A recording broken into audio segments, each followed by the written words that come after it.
सैयद अंजम शाह जी बहुत प्यारे लोग लीना की दावत दी मैनू चलो टिबरी ना नहीं गई जिन्होंने साढ़े पटवार ने नंबर शहर रजादुल महमूद किजर साहब भी हैं दिगोर भी साढ़े संगी हैं नासम साहब हैं जमशेद अली जाम साहब हैं और भी साढ़े बहुत सारे संगी आए हैं हाजरी लानी है को शेर आता है कि मेरे हबीब थी वध के ते मेरी हबीब थी वध के ते कौन सोना ते रुन के खाल किस दी उसमें उस दे कदमानी खाक संग मिल सके कौन करे दवा मजाल किस दी उसन वाली उस मेरी सरकार को लूं दुल्फ सोनी ते चिशम कमाल किस दी कुछ नहीं दुनिया विच सोना ख्याम साइयां बेमिसाल संग रेवा मिसाल किस दी जमा सदके उन माओ तू खातर वतन दी शेर जवान जम्मे अस्ती कुफर दी सारी मटान खातर शहादत पान ले विच मैदान जम्मे खादा खौफ न तीर तलवार को लूं ऐसे कल विच पुख्ता ईमान जम्मे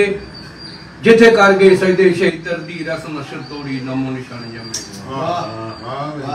मैं अपने दादा उस्ताद जी खलील आसम साहब ने शेर सुनाना चाहना इन्नी आलूम पढ़िया ते सोच आई होंदा ओ जी रब दी रजा विच है ऐसी 5 शबान संचार इजरी खड़िया फुल चमने मुर्तजा विच है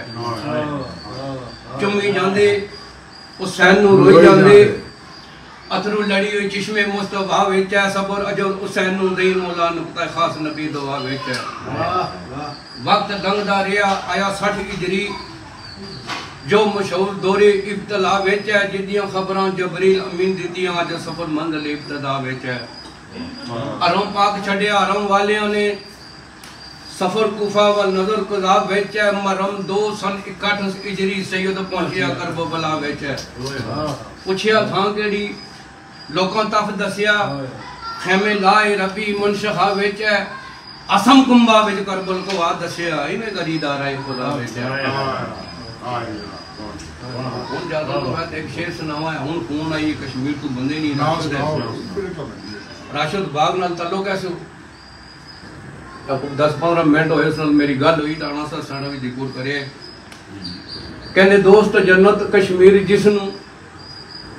कहंदे दोस्त जन्नत कश्मीर जिसनु ओ तारीख दा पुख्ता मजमून मंगदी बच्चे बूढ़े बेबस शहीद हो रहे मां भैन पे उथे सकून मंगदी जन्नत काफर नू कदे नहीं मिल सकदी ओ कलमा धोई दा सतून मंगदी जलसे जुलूसां नू अग लाओ दर्दी चलो वादी कश्मीर पे खून मंगदी।